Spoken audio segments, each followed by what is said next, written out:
오늘은 우리 다 같이 마태복음 8장 1절부터 있는 말씀을 가지고 공부를 하겠습니다.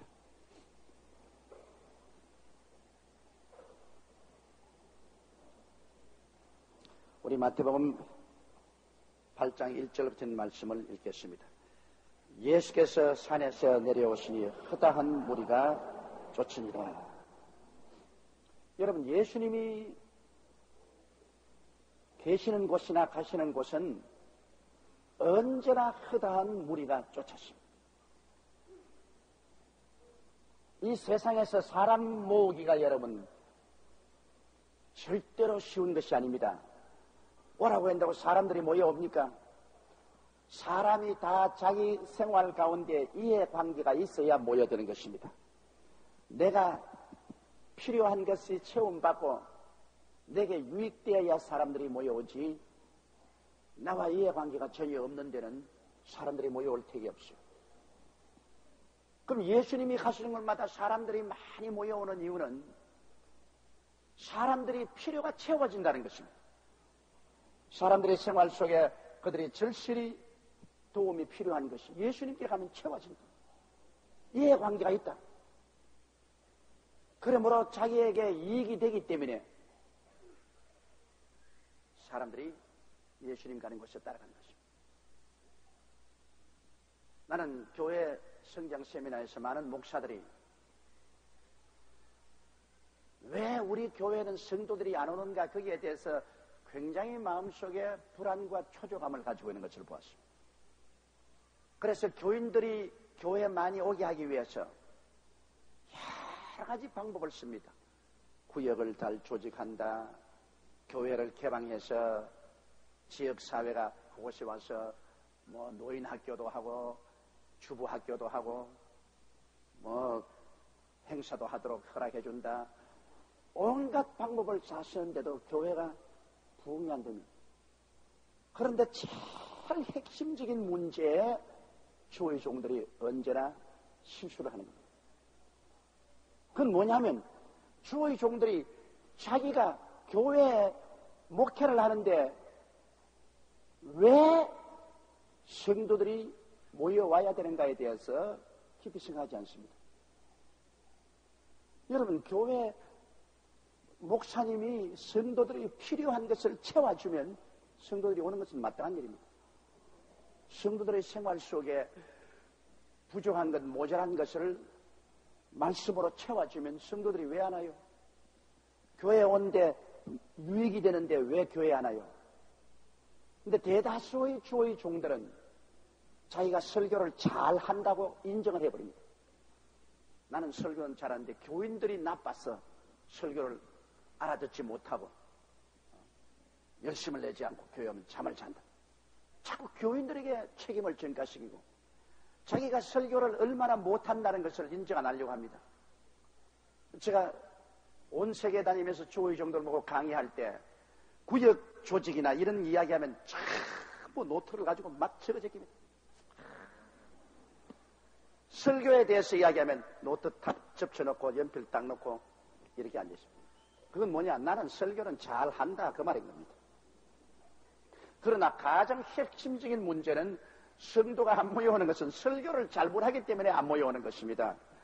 음식점을 차려놓고 아무리 정결하게 하고 주방을 잘 만들어 놓고 또 데코레이션을 잘하고 해놓아도 음식이 맛이 없으면 사람들 안 와요. 주방장이 음식을 잘 만들어서 아주 맛이 있으면 환경이 별로 좋지 않아도 와요. 대개 요사이 한국 음식점은 좀 맛있게 한다는데 가면은 참 더럽습니다. 그 왜 음식 맛있는 집에 가면 좀 깨끗하면 좋겠는데 아주 더러워요. 지저분해요. 그래도 사람들이 많이 옵니다. 왜? 맛이 있으니까. 음식점은 좌우한 맛이 있으면 사람들이 옵니다. 거리 가는데 그 문제 아니에요. 서울 다운타운이 아니셔도 괜찮아요. 저 변두리에 떨어져 있어도 좌석을 차지할 수 없어요.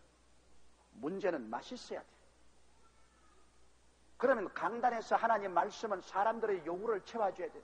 염려, 근심, 불안, 초조, 절망, 좌절감 이런 것이 꽉 들어 차있는 이 세계 속에서 그 교회에 오면은 마음에 용기를 얻고 꿈을 얻고 희망을 얻고 믿음을 얻고 문제가 해결되고 하나님 기적이 일어난다. 왜 안 와요? 나도 가겠어요. 가장 문제는 강단에서의 메시지 문제인 것입니다. 그래서 교인들의 요구를 채워준 것입니다. 그럼 예수님은 모든 성도들 또 비신자들이라도 주의 말씀을 듣고 거기에 가면 자기들이 필요한 것이 채워집니다. 이러므로 결사적으로 사람들이 모여오는 겁니다. 그리스도의 복음은 인간의 가장 근본적인 문제를 해결하고 채워주는 하나님의 은혜가 있기 때문에 그리스도의 복음이 전개되는 곳에 사람이 안 모인다는 것은 그건 있을 수가 없습니다. 원래 그리스도의 복음은 사람들의 문제를 해결하고 필요한 것을 채워주는 것이 근본이기 때문에 복음을 전해서 사람이 안 모인다는 것은 그건 중대한 뭐가 잘못이 있습니다. 그것은 교인들의 잘못이 아니라 중대하게 주의 종의 잘못이 있습니다. 오늘날 문제는 교회가 부흥이 안 되고 교회가 비는 것은 주의 종이 잘못돼서 그래요. 주의 종이 회개해야 돼요. 교회에 아무리 써서 설교해도 교인들이 안 모이면 주의 종 그 목회 그만두고 기도원에 들어가서 기도하고 회개하고 자기 스스로가 무엇이 잘못된지를 알아야 돼요.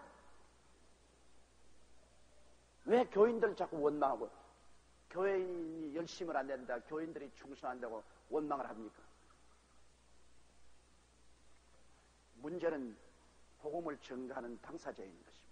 예수님의 제자, 예수님께는 허다한 무리가 쫓는데 예수님의 제자들에게는 왜 허다한 무리가 안 쫓아요?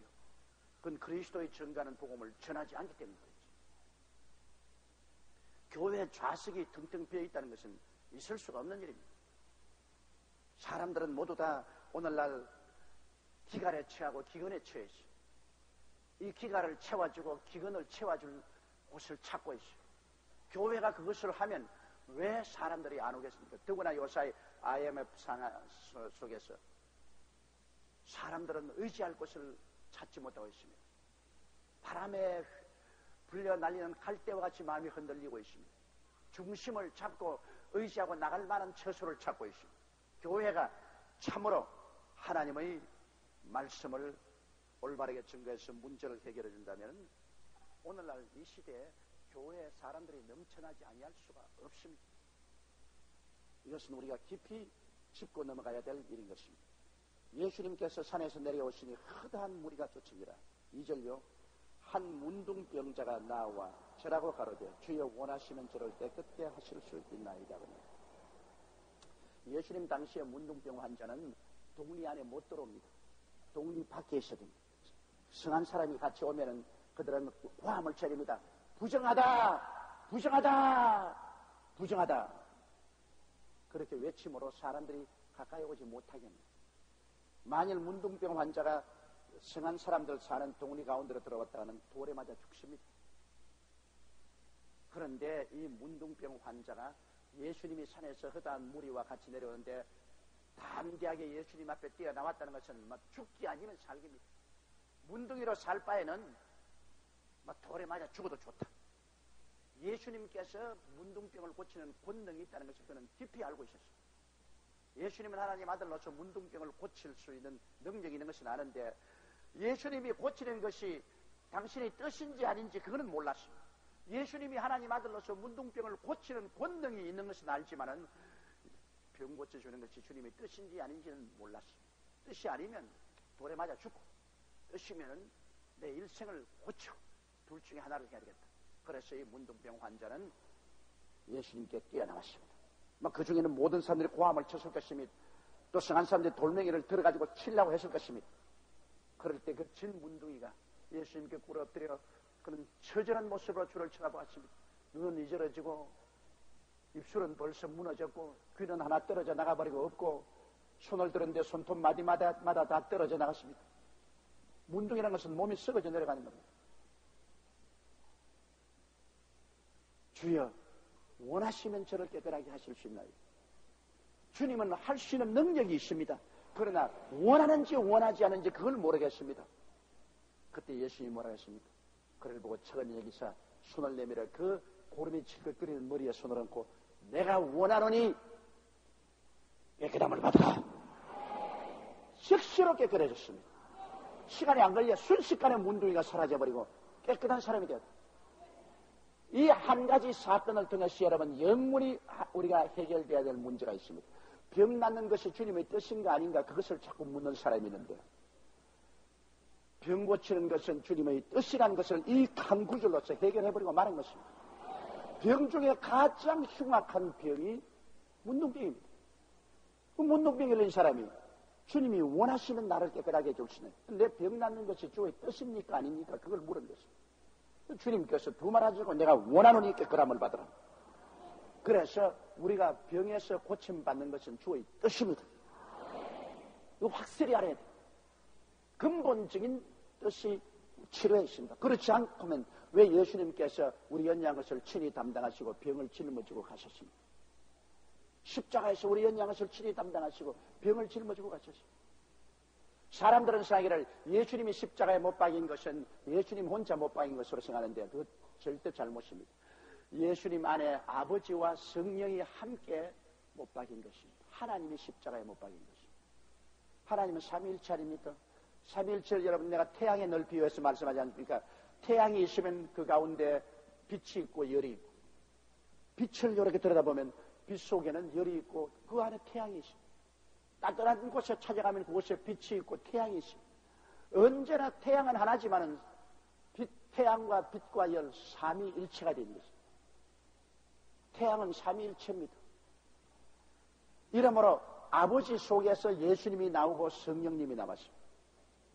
그러므로 예수님 계신 곳에는 보면 아버지가 계시고 성령이 계시고 성령이 계신 곳 보면 아버지가 계시고 예수님이 계시고 아버지가 계신 곳에는 예수님이 계시고 성령님이 계십니다.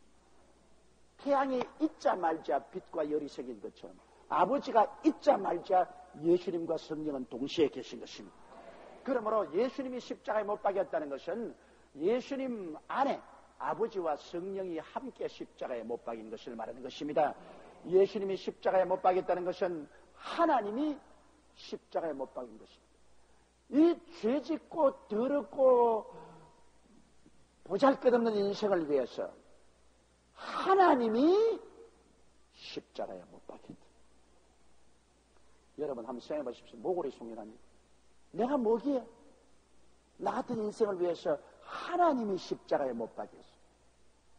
하나님이 십자가에 못 박여 몸을 찢고 피를 흘려서 구원할 만한 한 가치가 도대체 내가 있느냐?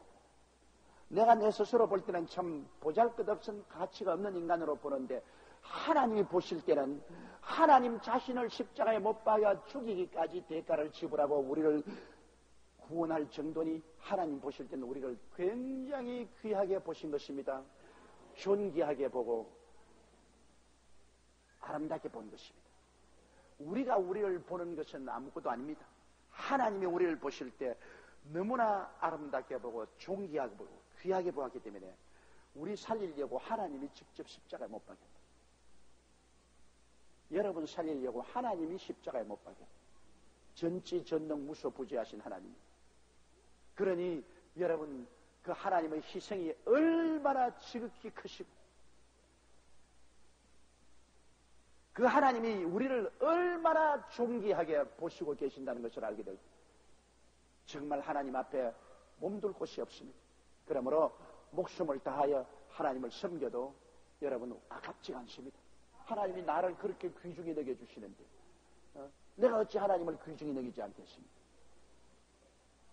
하나님은 여러분을 지극히 귀중히 여기시는 것입니다. 그래서 나중에 지극히 귀한 천국을 여러분에게 주시기를 원하시니 우리 하나님의 그 은총과 사랑이 얼마나 큽니까? 이 하나님이 직접 우리의 연약한 것을 친히 담당하시고 병을 짊어지셨으므로 하나님의 뜻은 여러분이 병 나는 것입니다. 우리가 하나님을 믿고 순종한 생활을 하면 하나님의 뜻은 반드시 우리에게 병 낫게 하는 것이죠. 내가 하나님을 불순종하고 불신앙하는 그러면 하나님의 뜻이지만은 그러나 병 고쳐줄 수 있는 관계를 맺을 수가 없습니다. 그러나 내가 믿고 순종하는 생활을 살면은 병 나는 것은 반드시 하나님의 뜻이라는 것을 알아야 되는 것입니다. 3절에 예수께서 손을 내밀어 저에게 대시며 가라사대 내가 원하노니 깨끗함을 받으라 하신데 즉시 그의 문둥병이 깨끗하여진지라. 주님의 치료는 순식간에 일어날 때도 있고 천천히 일어날 때도 있습니다.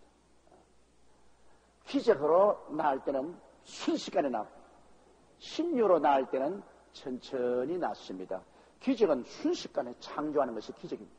그러나 신유는 천천히 신진대사를 통해서 병은 물러가고 건강이 회복됩니다. 그러니까 하나님이 기적으로 치료하시든 신유로 치료하시든 그것은 하나님이 선택할 일입니다.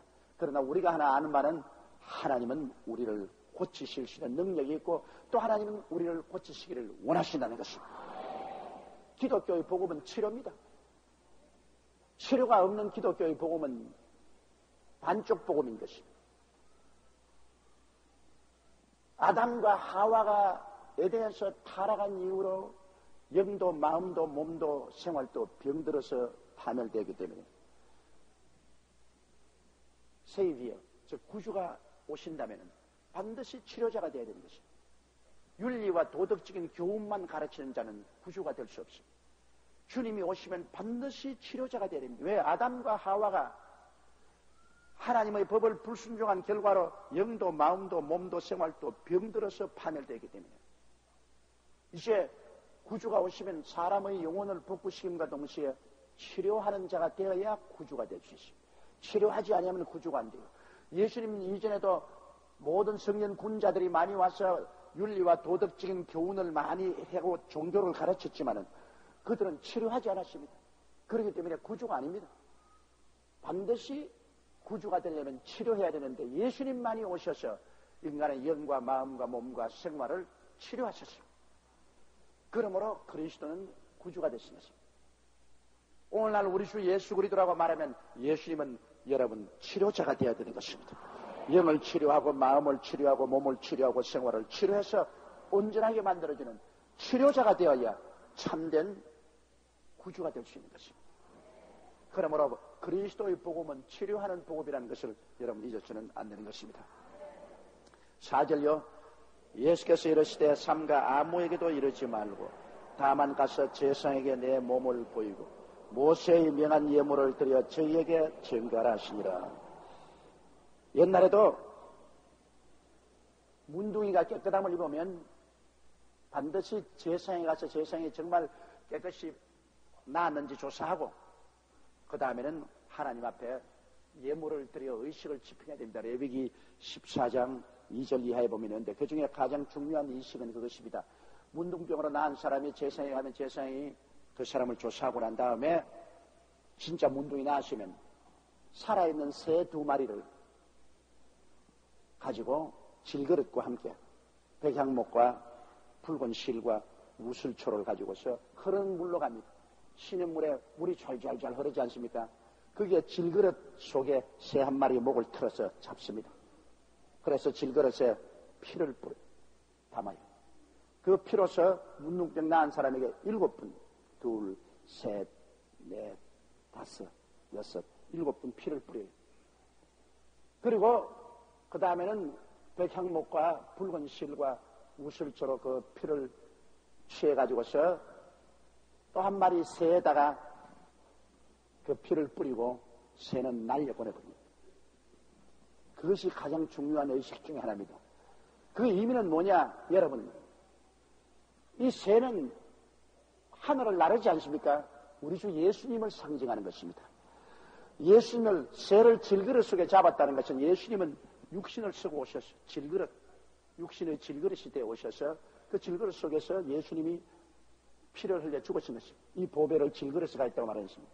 그럼 예수님이 육신의 몸 질그릇을 가지고 와셔서 흐르는 물, 흐르는 세월 속에서 주님이 죽임을 당하시고 그 흘린 피로서 문둥이를 깨끗이 하고 그 다음에는 한 마리는 그 피를 묻혀서 살려버립니다.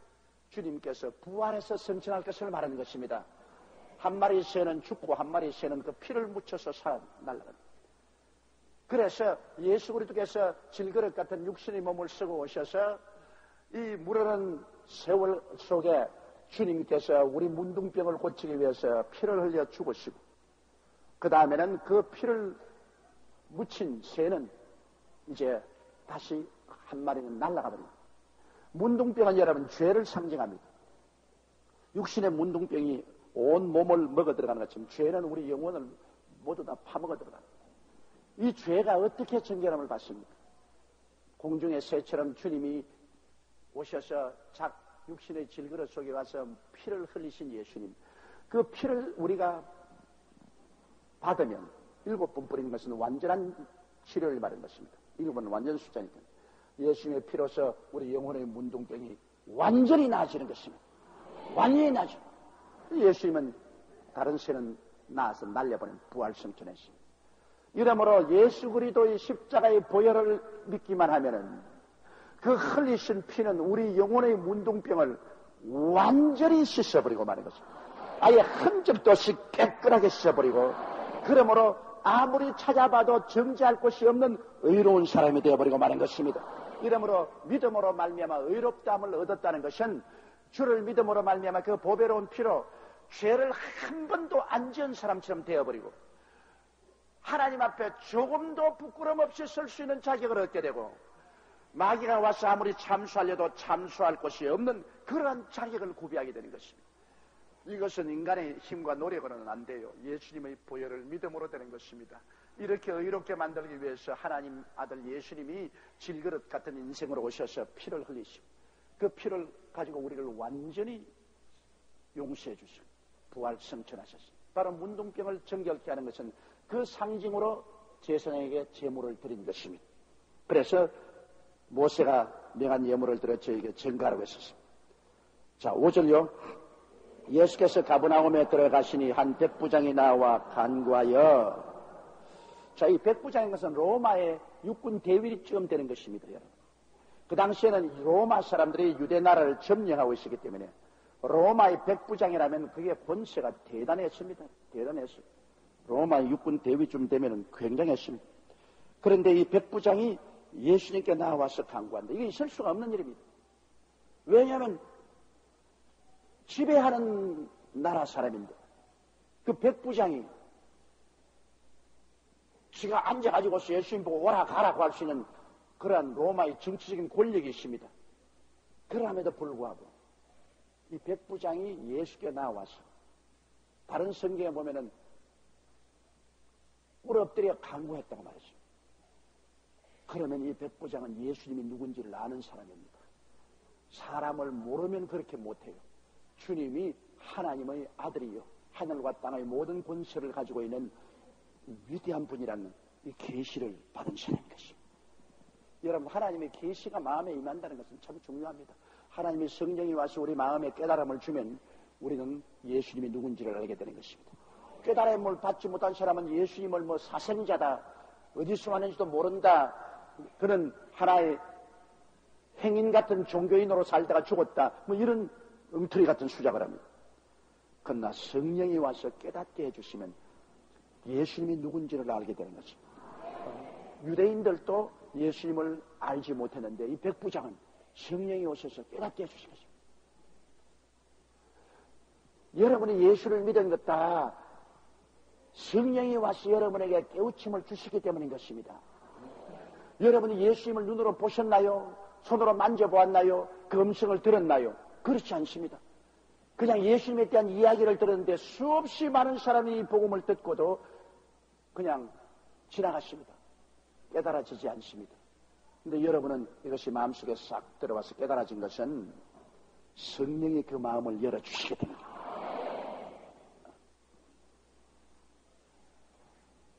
성령으로 말미암지 않고는 예수를 주라고 할 수 없습니다. 여러분, 예수를 주라고 부른 것은 하나님이 여러분을 택해 주었기 때문인 것입니다.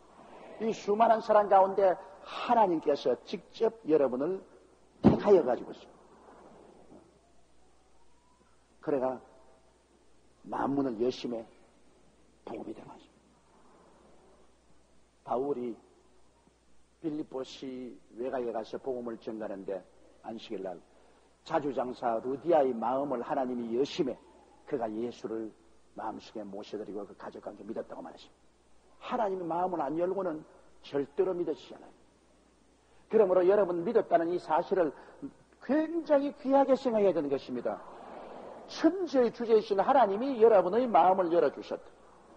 하나님이 마음을 안 열어주면 여러분 완악한 죄악의 굳어진 마음이 절대로 예수님을 알지 못합니다. 그거는 아무리 연구하고 공부해도 알지 못합니다. 머리로 아는 것하고 마음으로 믿는 것하고는 천양지차로 틀립니다. 머리로는 지식적으로 아무리 알아도 그러나 중생 안 됩니다. 마음으로 모셔드려야 중생을 하는데 이 마음문을 여는 것은 성령이 여시지 사람의 힘으로 못 엽니다. 하나님이 성령을 보내서 여러분 열어. 그것은 뭐냐? 하나님이 벌써 여러분을 만세 전에 아시고 여러분을 귀하게 여기사 하나님의 자녀가 되고 천국을 주기 위해서 택했다는 것입니다. 택함 받았다. 옆에 있는 분들에게 당신은 택함 받았습니다.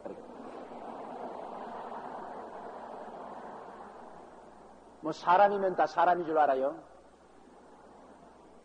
하나님께 택함 받은 사람이 진짜 영원한 사람. 우리는 이래봬도 하나님께 택함 받았습니다. 이러므로 겁날 것 없습니다. 하나님이 나와 같이 계시기 때문인 것입니다. 6절요. 가로되 주여 내 하인이 중풍병으로 집에 누워 몹시 괴로워하나이다. 이 사람은 굉장히 사랑이 많은 사람입니다. 로마의 육군 대위쯤 되면은 그드렁거리고 큰 소리 치고 교만하고 사람을 무시하고 이럴 사람인데 자기가 부리는 하인은 바로 유대인인 거죠.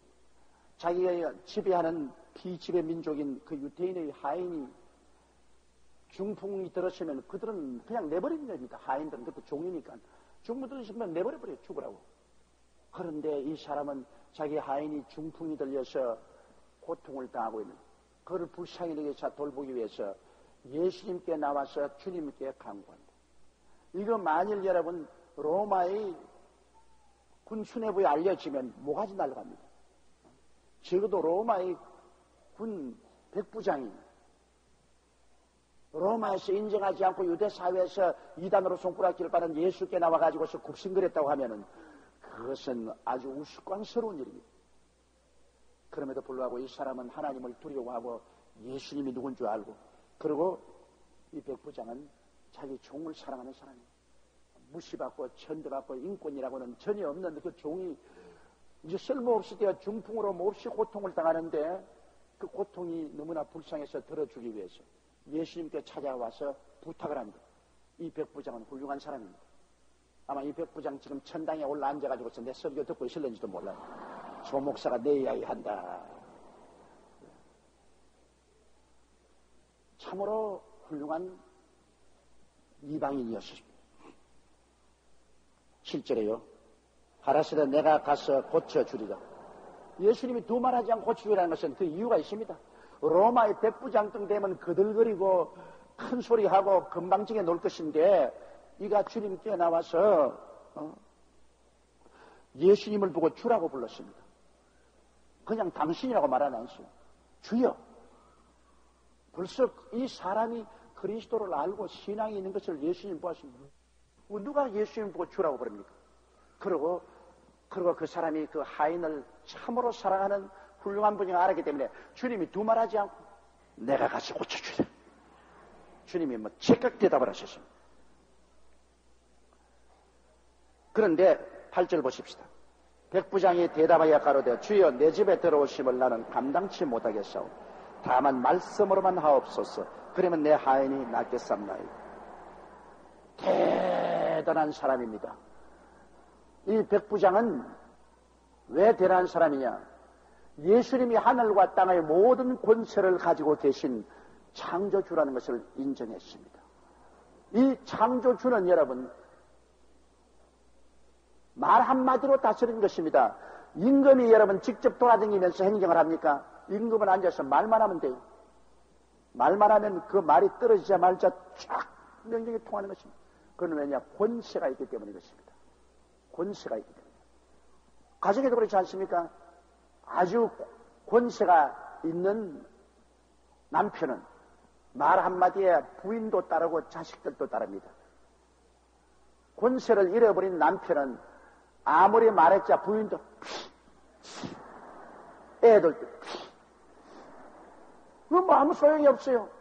그러나 평소에 의롭고 거짓이 없고 거룩하게 살면서 가정을 잘 돌본 남편은 아내나 자식 앞에서 권세가 있습니다. 존경을 받습니다. 그러니까 말 한마디만 하더라도 부인들도 순종을 하고 애들도 아버지 순종합니다. 권세가 바로 그겁니다. 권세는 명령으로서 다스리지 권세 있는 사람이 나가서 직접 손발로서 일하지 않습니다. 그러니까 이 백부장은 예수님이 만왕의 왕이요 만주의 주가 됐으면 하나님의 아들이시고 권세 있는 분입니다. 그리고 그분 말 한마디면 뭐 병이고 막이고 뭐 천지고 다 변하는 것을 깨닫고 알았어요. 대단한 계시를 받은 사람입니다. 그래서 그 하는 말이 어떻게 주님이 우리 천한 집에 들어올 수 있겠습니까? 그러지 마시고 여기에 서서 권세 있는 어른이시니까 말 한마디만 나오소서. 그러면 내 종이 낫지요. 뭐까지 병이란 하나님이 가라 하면 없어질 것인데 뭘 그까지 우리 집까지 오시겠습니까? 그 다음 그가 나도 남의 수하에 있는 사람이요 내 아래도 군사가 있으니 이들어 가라 하면 가고 저들어 오라 하면 오고 내 종들어 이것을 하라 하면 하나이다. 그가 설명해서 말합니다. 주님이 오시지 말고 말 한마디만 해야 되는 것은 나도 내 위에 상관이 있고 내 밑에도 종들이 군사가 있으니 군사 보고 가라 하면 가고 오라 하면 오고 내 종들어 이것을 하라 하면 하나이다. 권세 있는 말 한마디면 됐지 뭐 직접 오실 리가 있겠습니까? 이 굉장한 깨달음입니다, 여러분. 말씀으로만 하옵소서. 우리가 예수 그리스도의 이름에 얼마나 권세가 있는 줄 안다면 오늘날 우리가 예수 이름으로 귀신을 보고 명하면 귀신이 순종해야 되는 것입니다. 왜? 예수님은 만왕의 왕 만주의 주가 때문인 것입니다. 예수 이름으로 병을 보고 물러가라고 하면 물러가야 됩니다. 예수님 이름으로 귀신들을 쫓으면 쫓겨가야 돼요. 왜? 그리스도의 이름 앞에 위대한 권세가 있기 때문인 것입니다. 권세에 불복종하면 그 다음부터는 형벌을 받습니다. 마귀와 귀신들도 예수 그리스도 이름으로 권세 있게 명령하는데 저항하면 그는 때가 오기 전에 무정행으로 들어가야 됩니다. 때가 오기 전에 심판을 받아야 됩니다. 그렇기 때문에 권세에게는 뜹니다. 오늘 예수 믿는 사람들이 너무나 우리 주 예수 그리스도의 권세를 알지 못하기 때문에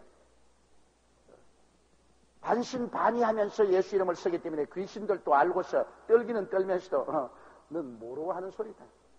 네가 진짜 예수님의 권세가 있는지 모르고 하기 때문에 나는 안 듣겠다. 그렇게 말한 겁니다.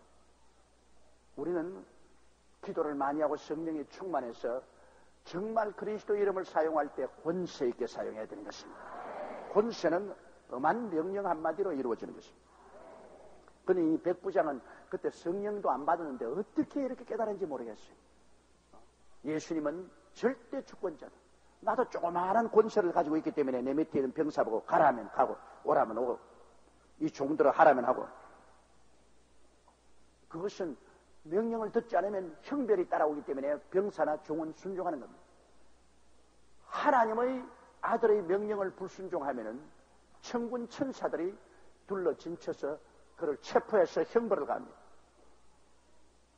그러니 영적인 세계가 그리스도의 이름 앞에 떨고 그리스도의 권세 있는 명령에 순종하지 아니할 수가 없는 것입니다. 10절요. 예수께서 들으시고 기이 여겨 쫓는 자들에게 이르시되 내가 진실로 너에게 이르노니 이스라엘 중 아무에게서도 이만한 믿음을 만나보지 못했노라. 예수님이 신기하게 되겠습니다. 이 사람이 어떻게 이것을 깨달아 알까? 성령을 받은 사람들은 성령으로 말미암아 깨달아 알겠지만 그 당시에는 성령이 부어주시도 아니했는데 이 한 사람의 이방인 백부장이 예수님에 대해서 이렇게 철저히 꿰뚫어보고 알고 있으니까 예수님조차도 기이 여기십니다. 기이. 그러고 난 다음 주님께서 감탄해서 말하기를 하나님의 선택받은 선민인 이스라엘 백성들 중에도 이만한 깨달음과 믿음을 가진 사람 만나보지 못해. 선민이라고 하면서까지라도 예수님을 무시하고 멸시하고 이단 사설로 처결하려고 하는 이 마당에 로마의 백부장이 이만한 깨달음과 이만한 지식을 가지고 있는 것을 보고 놀랐습니다. 주님께서 이만한 믿음을 가진 사람은 발견하지 못했다. 믿음이라는 것은 그러므로 깨달음으로 오는 것입니다. 진리를 알아요. 믿음은 들음에서 나며 들으면 그리스도의 말씀으로 말미암는다. 말씀을 듣고 깨달아야 믿음이 생기는 것이죠. 깨닫지 못하면 믿음이 생기지 않아요. 그러므로 이 백부장은 정말 예수님을 올바르게 깨달은 사람입니다. 그러고 난 다음 그러니까 강한 믿음을 가지고 있었죠. 11절요. 또 너희에게 이르노니 동서로부터 많은 사람이 이르러 아브라함과 이삭과 야곱과 함께 천국에 앉으려니와. 여기에서 이제 주님께서 이방인 백부장을 통해서 말한 것입니다. 주님은 그 당시에 사람들의 자기를 이스라엘의 선민들만 구원하러 왔다고 생각했는데 주님께서 이방인인 로마 사람이 백부장을 들어서 주님께서 말씀하기를 부활의 날에 이 유대인 중에서만 아니라 동서남북에서 많은 이방인들이 이 백부장과 같이 그리스도를 깨닫고 믿는 이방인들이 구원을 받아와서 아브라함과 이삭과 야곱과 함께 혼인잔치에 함께 참여할 것이라는 것입니다.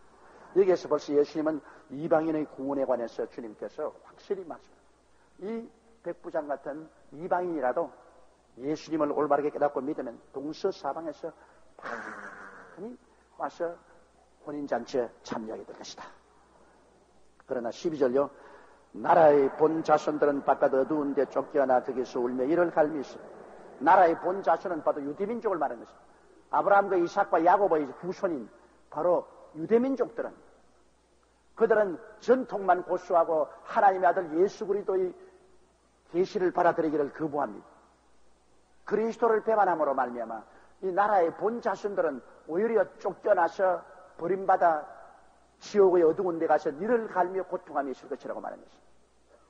이러므로 전통이 우리를 구원하는 건 아닙니다. 하나님은 모세를 태우려 이스라엘 백성하고 시내산에서 구약을 맺었으나 그 언약에 이스라엘 백성들이 머물지 않았습니다. 그 언약을 다 깨뜨렸습니다. 그러므로 하나님께서는 그 구약을 취소하시고 주님께서 멜기세덱의 반차를 쫓아 우리 주 예수 그리스도 하나님의 아들을 보내어서 십자가에 못 박고 피 흘려 죽었다 부활하시게 하심으로 말미암아 새로운 언약을 맺었습니다. 구약은 행함으로 구원받지만은 신약은 믿음으로 말미암아 구원받는 새로운 언약을 예수 그리스도 하나님의 어린 양의 피를 통하여 맺으셨습니다. 이제는 모두 다 예수를 믿어야 구원을 받는 것입니다. 아브라함과 이삭과 야곱의 후손이라고 해서 구원받는 것이 아닙니다. 이제는 유대인, 이방인 가릴 것 없습니다. 모두 다 예수 그리스도가 우리의 구주 되신 것을 믿으면 그 보배로운 피로 구원을 받아 영생을 얻게 되는 것입니다. 새로운 언약입니다. 이제 우리가 예수를 믿으면 하나님과 언약 관계에 들어갑니다.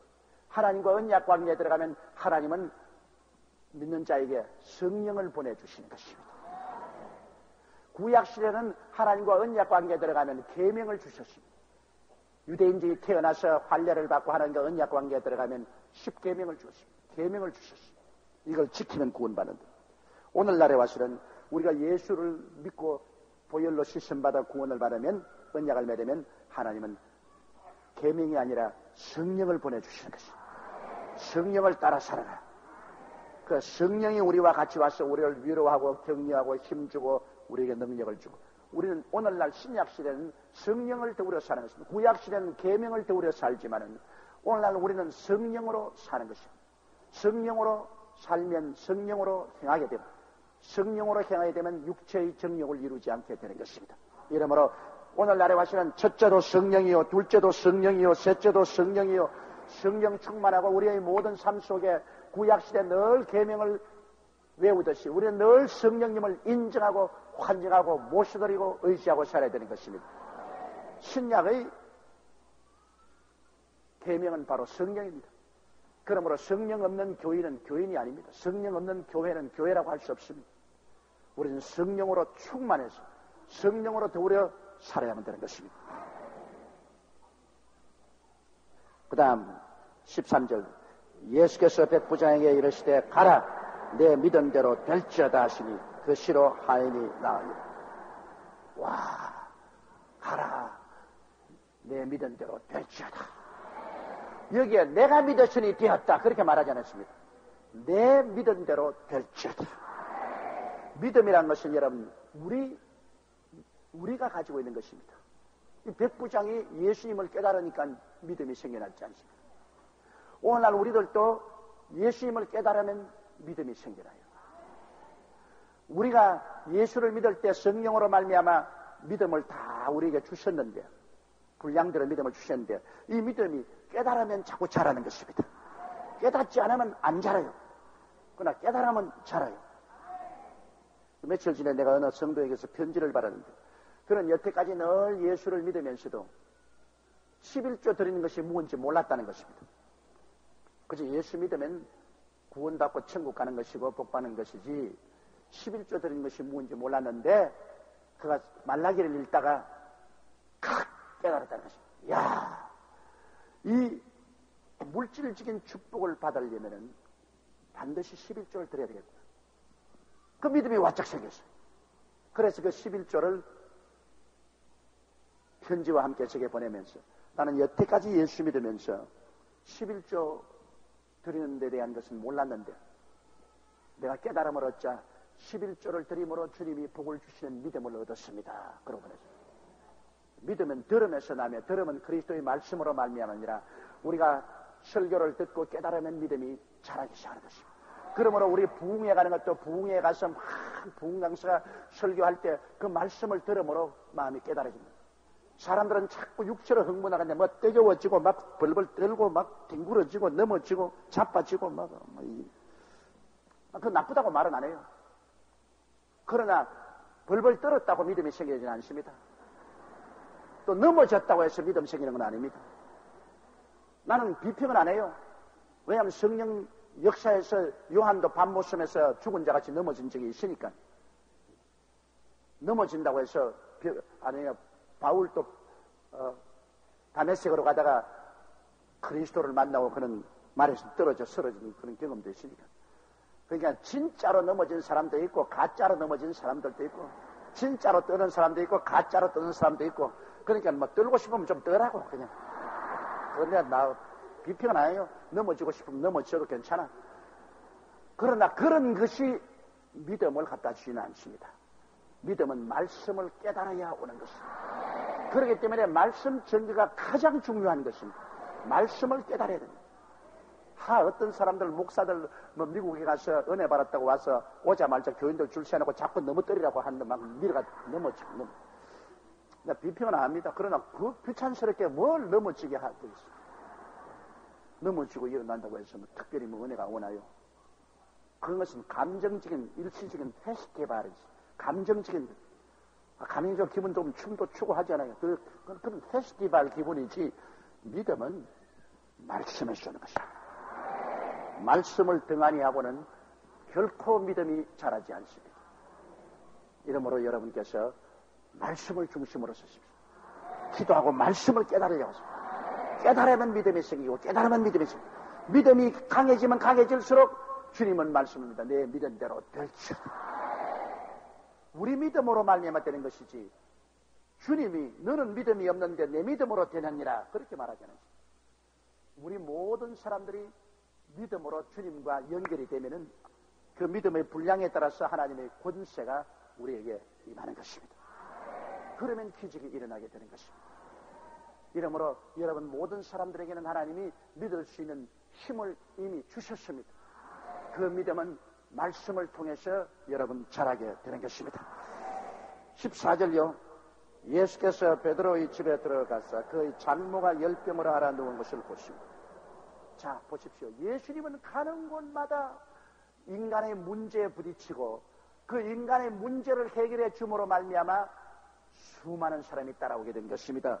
주님이 문둥병 환자를 만지면 문둥병 환자가 고침을 받고, 백부장을 만나가지고서 백부장의 하인의 중풍병을 고쳐주시고, 그 다음에는 또 베드로의 집에 들어가니 또 베드로의 집에 여기에 열병의 장모가 알아 들어 누워 있고, 이 세상에 사람 사는데 문제 없는 곳 없습니다. 사람이 사는 데는 다 문제가 있어요. 영적으로, 심적으로, 육체적으로 생활에 모든 것에 문제가 있습니다. 그런데 예수님은 가는 곳마다 그 문제에 대한 해답을 가지고 계십니다. 예수님은 해답을 가지고 있습니다. 오늘날 우리 예수 그리스도의 복음을 가지고 있는 사람들은 그리스도의 십자가를 통해서 해답을 가지고 있습니다. 우리 교회가 주장하는 오중복음과 삼중축복, 이것이 바로 근본적인 해답인 것입니다. 죄인에 대해서는 십자가를 통한 용서가 해답이 되고, 버림받은 자에게는 하나님과 화해하고 성령 받고 사랑으로 넘치는 해답이 되고, 병든 자에게는 치료가 해답이 되고, 가난하고 저주받은 사람에게는 축복과 형통의 해답이 되고, 죽는 사람에게는 영생과 천국의 해답이 되는 것입니다. 그리스도의 십자가가 우리 문제의 해답이 됩니다. 영혼이 잘됨같이 범사에 잘됨에 판거라. 어제 나가노 동계올림픽에서 우리 금메달 2개 땄지요. TV 본 사람 한번 손 들어보십시오. 그런데 여러분 하나 알아야 될 것은, 나가노 동계올림픽에 금메달을 딴 그 청년과 소녀가 다 우리 교회 교인입니다.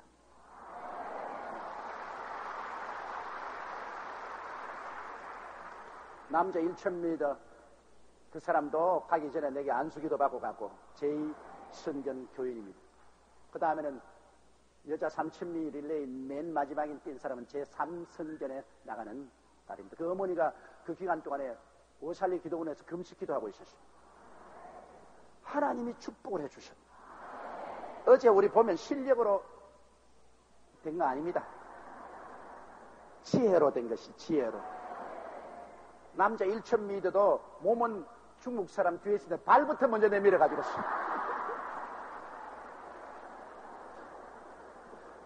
그 중국 사람 억울하죠. 실컷 앞서왔는데 발 하나 빨리 안 밀어가지고. 그게 하나님의 축복이라고. 그렇게 걔가 나중에 인터뷰할 때 그러잖아요. 하나님이 점지해 주셔서 자기가 이긴 것 같다고 그러잖아요. 발 하나. 또 3000m도 내내 뒤에 따라오다가 마지막으로 뒤에서 싹 밀어줬기 때문에 이너 트랙을 들어가서 이겼다. 그래서 내가 그걸 보고 느낀 점이 있습니다. 성경 말씀에 군대가 많다고 해서 전쟁에 반드시 이기는 법이 없고, 빨리 뛴다고 해서 반드시 1등하는 법이 없다. 지혜가 있어야 돼, 지혜가. 지혜롭게 하면은 빨리 못 뛰어도 칼날 한번 밖에 빨리 내밀어라. 1등을 한다. 그래서 우리 IMF로 마음이 아주 우울한 우리에게 속을 시원하게 했는데, 이렇게 여러분 속 시원한 문제 해답이 있어야 돼요. 예수님이 오시면 속 시원한 해답이 있습니다. 그런데 예수님께서 베드로의 집에 들어가서 그의 장모가 열병을 앓아 누워 있는데, 베드로는 참 큰일입니다. 왜냐하면 이거 물고기를 잡는데 아무리 잡아도 장모 약값대기가 힘이 듭니다. 그 어려운 살림에 그 물고기 몇 마리 잡아서 팔아서 입에 풀칠하고 장모 약값대기도 어려운데, 예수님이 들어와서 문제를 해결하니까 뭐 안 믿을래요? 안 믿을 수가 있겠어요? 문제가 여기 있는 것입니다. 문제가 해결되면 왜 안 믿어요? 고맙고 감사한데. 15절요. 그의 손을 만지니 열병이 떠나가고 여인이 일어나서 예수께 수용들더라. 그렇게 열병으로 꿀꿀 앓은, 열병은 연병인데 얼마나 오래 앓았겠습니까? 그런데 예수님이 와서 손을 만지고 열병을 뿌리셨습니다. 그러니까 즉시로 나와서 일어나서 그 길로 부엌에 내려가서 예수님께 수정된다고 야단합니다. 이게 우리 주 예수님의 멋있는 것입니다. 얼마나 멋있는 예수님이십니까? 그게 와서 뭐 종교나 믿어라, 형식이나 믿어라, 의식이나 집행하시면 그 무슨 소용이 있어요? 주님은 와서 직접 문제를 해결해 주십니다. 열병이 낫고 부엌에 들어가서 주님을 수용되게 돼요. 이것이 우리 기독교의 복음입니다. 우리 기독교의 복음은 어떻게 되었든 우리에게 근본적인 문제를 해결해 주는 것입니다. 우리가 회개하고 예수님을 만나면 문제가 해결돼요. 문제는 예수님을 만나면 게을러서 내가 회개도 아니하고 기도도 아니하고 예수님을 안 만나면 소용이 있나요? 그러나 오늘날 또 우리가 회개하고 기도하고 부르짖으면 예수님을 만나게 돼요. 만나는 그 순간 마음에 큰 기쁨과 평화가 넘쳐나고 그 다음에는 어떤 문제든지 눈 녹듯이 녹아버리고 마는 것입니다. 오늘 우리 여기까지만 하십시다. 우리 예수님을 만나기 위해서 주여 세 번 부르고 통성으로 기도하겠습니다. 주여, 주여, 주여. 살아계시고 거룩하신 우리 아버지 하나님, 살아계신 우리 아버지 하나님, 연총과 사랑을 진실로 고맙고 감사합니다. 우리 아버지 하나님이시여, 우리가 오늘날 또 예수님을 만나고 우리의 삶이 변화받게 도와주시옵소서. 우리의 삶이 새로워지게 도와주시옵소서. 우리 사랑하신 아버지 하나님이여, 간절히 기도하고 원하옵나이다. 오, 사랑이 많으신 아버지 하나님이시여, 우리 아버지여 주님 영광 받아주시옵소서. 우리 아버지여 주님 높임 받아주시옵소서. 살아계시고 거룩하신 우리 아버지 하나님이여, 간절히 기도하고 원하옵나이다. 내 아버지 하나님께서 영광과 찬양과 존귀를 받아주시고 우리 아버지여 주님께서 높임을 받아주시고 살아계시고 거룩하신 우리 아버지 하나님이여, 간절히 기도하고 원합니다. 오, 사랑이 많으신 우리 하나님 아버지 감사합니다. 예수 그리스도 어제나 오늘이나 영원토록 동일하시며 그리스도는 우리 가운데 와서 계시고 우리 가운데서 운행하시고 역사하심을 감사합니다. 나의 사랑이 많으신 우리 하나님 아버지여, 주여 주님, 진실로 주여 주님 감사하고 찬송합니다. 오, 사랑이 많으신 예수님, 우리 아버지 하나님이여, 하나님 아버지께서 영광과 찬양과 존귀를 받아주시옵소서. 내 아버지 하나님이시여, 하나님께서 예수 그리스도 안에서 우리를 구원하시기 위해서 십자가에 못 박여 몸을 찢고 피를 흘린 것을 생각할 때 우리 아버지 하나님이 우리에게 베풀어 주신 사랑의 극치를 생각하고 우리 아버지의 마음에 감격하고 감사하지 아니할 수가 없습니다. 하나님께서 우리를 이처럼 사랑하여 주셨으니 우리 아버지 하나님이시여, 우리도 이 큰 사랑으로 아버지 하나님을 섬기고 이웃의 복음을 전하는 것이 마땅하옵니다. 사랑이 많으신 아버지 하나님이시여, 이 불추한 자식을 우리 주님께서 40년 동안 사용하여 주시옵소서. 제가 주님이시여, 우리 아버지 앞에 정의롭지도 못하고 정직하지도 못하고 거룩하지도 못하였는데 우리 아버지께서 오래 참으심으로 저를 용서하시고 사랑하시고 긍휼히 보아주셔서 이 40년 동안 주님이 저를 버리지 아니하고 떠나지 아니하시고 저와 함께 계시면서 제게 기름 부어주시고 은혜 베풀으시고 복을 주시고 우리 아버지 하나님의 주님이시여, 나라에서 종으로 사용함을 받게 만들어주신 것을 생각할 때 우리 아버지여 감사하고 찬송합니다.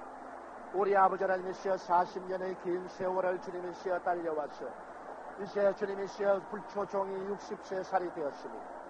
나의 거룩하신 우리 아버지 하나님이시여, 이제 남은 여생을 우리 아버지 앞에 또 내놓아사오니 40년 광야의 생활을 주님께서 승리로 나오게 하신 우리 아버지 하나님, 우리 아버지 이제 적과 꿀이 흐르는 동산으로 들어가게 해줄 줄로 믿습니다. 저희 생에 참으로 적과 꿀이 흐르는 동산으로 들어갈 줄로 믿습니다. 우리 아버지 하나님이시여, 주님께서 40평생을 용서와 사랑을 베풀어 주신 아버지 하나님, 이 불추한 자식에게 용서를 베풀어 주시고 사랑을 베풀어 주시옵시고 하나님의 은혜와 사랑과 자비의 손길을 허락하여 주시옵. 살아계신 우리 아버지 하나님, 간절히 기도하고 원하옵나이다. 오, 사랑이 많으신 우리 하나님 아버지여, 아버지의 권세와 능력을 베풀어 주시고 자비와 긍휼을 베풀어 주시옵. 우리 아버지 하나님이시여, 주님께서 은혜와 사랑을 허락하여 주시옵기 간절히 기도합니다. 우리 아버지 하나님이시여, 주님의 그 흘리신 보배로운 피로 이 문둥병을 깨끗이 치료하시고 우리 아버지 하나님이시여, 주님께서 정의롭게 하시고 정직하게 하시고 거룩하게 만들어 주옵소서. 우리 아버지 하나님이시여, 마음을 다하고 뜻을 다하고 정성을 다하고 목숨을 다하여 주 하나님을 섬기며 보혜사 성령님의 감화와 감동을 쫓아 나가기에 부족함이 없게 하여 주옵소서. 우리 아버지 하나님이시여, 이 불추한 종의 생애 속에 성령께서 떠나지 아니하시고 역사하여 주소서. 성령께서 지혜가 되시고 총명이 되시고 모략이 되시고 재능이 되시고 지식이 되시고 야훼를 경외케 하시고 거룩함을 주셔서 성령의 기름 부으심을 손잡고 지금까지 목회하고 올 수 있게 해주신 것을 감사합니다. 성령께서 눈을 밝혀주심으로 그리스도를 밝히 바라보고 성령께서 귀를 열어주심으로 진리를 깨닫게 알게 만들어주신 것을 감사합니다. 보혜사 성령님을 인정하고 환영하고 모시드리고 의지하오니 성령이여, 저희 마음을 점령하여 주시옵소서. 성령이여, 저희 안에서 운행하시고 역사하여 주시옵소서. 성령이여, 저희 안에서 기사와 이적을 베풀어 주시옵소서.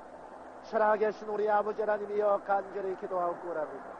사랑이 많으신 우리 아버지 하나님이시여, 아버지 저희 남은 여생이 얼마나 되는지 알지를 못합니다. 그러나 우리 아버지는 알고 계십니다.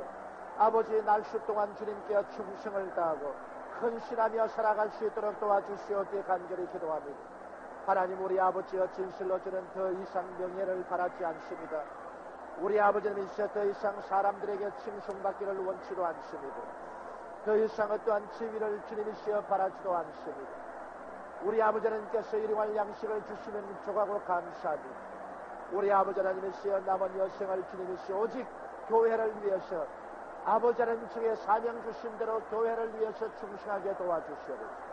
야훼 하나님께서 여의도 순복음교회 강회장으로서 저의 사명을 주셨사오므로 우리 아버지 여의도 순복음교회 아버지 열심히 목회하고 주의 백성들에게 열심히 말씀을 공급하고 아버지 하나님의 교회를 통해서 아버지가 이루가신 국민일보와 아버지 한세대학과 내 아버지 하나님의 엘림동산과 기도원과 미국 베데스다 대학을 잘 돌보게 도와주시옵기를 간절히 바라고 구원합니다. 우리 아버지 하나님이시여, 주님께서 제게 주신 사명을 아버지 등한히 하고 헛된 일에 분유하지 말게 도와주시옵소서. 우리 아버지 볼 비전을 분명히 하고 나가게 도와주시옵소서. 나의 거룩하신 아버지 하나님이시여, 저의 볼 비전은 우리 여의도 순복음교회 성도들을 잘 모시고 여의도 순복음교회 말씀의 교회, 은혜의 교회, 성령 충만한 교회, 능력의 교회로 만드는 것이 이 볼 비전입니다. 우리 아버지 하나님이시여, 교회, 우리 아버지 하나님이시여, 우리 여의도 순복음 교회